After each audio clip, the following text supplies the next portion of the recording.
Leimakongda leiba Army Headquarter ge makok thongba officer singna Kendra Vidyalaya Leimakongda tamliba Mairoi singsu tek takaidana ngak sinduna school da lakpada ayet apan pihaloi haina ngarang thajaba pikhrabaso ngasi amuk hanna kuki lamhen tuhen basingna lambi thatuna lairik tamba sangliba Mairoi sing sanghalakidre khoisaw narba miyam thoroktuna army na oidaba nganglambagi mayokta khurkhul kanto saval lambida army gari satpayaroi haina khongjang changsinkhre army na lathi charge tawbada khongjang loi nupi ama sokre hairi Tawdog ado ngasi Imphal West District ke manungsan na lairiba kanto saval lomdagi mahitam liba Mairoi singna leimakongda leiba KV school da mahitam basang lubada thokibani ngasi ayuk saurang na pung 3 ka minute kontra rom chalakpada Mairoi singadu KV school tamna gari da satki maduda ek serviceman colony mapa yorakpada ngarangumna kuki singna lambida sanglakpa yaroi haina thatlaga thamki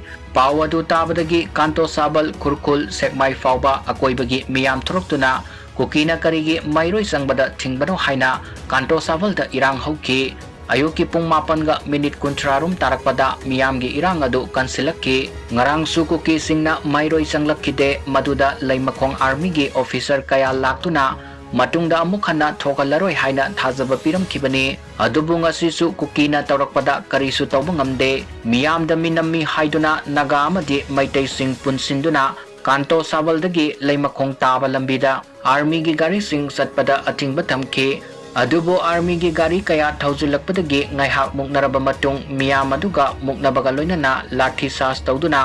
nampuda army gi gari sing adu leimakong army camp tamna satki maduda khongjang loi nupi ama sokhe madugi matungda Naga Amadi Meitei sing amuk hanna punsinduna kanto sabaldagi leimakong singmang tamna sangsinaba honaki maduda muknaraba matung kanto sabalda khongjang loi singna phamjinduna leikhe maduda army singnasu mafam madudagi Meitei Amadi Naga sing sanglaktanaba thatlaga thamki Nakalamaromda Mairoi na school satpada thinglakkiba kuki lamhen tuhenba singado ex serviceman colony leimakonggi mapa fawba kumtharaktuna lambida phamjinduna khongjang changsinki madudasu army singna lambida thatuna kanto sabalomda lansindanaba ngaksinki khongjang aduga mari lainana laisram tampha kaubi nupi amana phongdokkibada leimakongda leiba KV school da angang sing school satpa se ayuki pung 3 ka minute 15 dadi school satpa matamni adubu kuki nupi singna leimakong ex serviceman colony da phamjinduna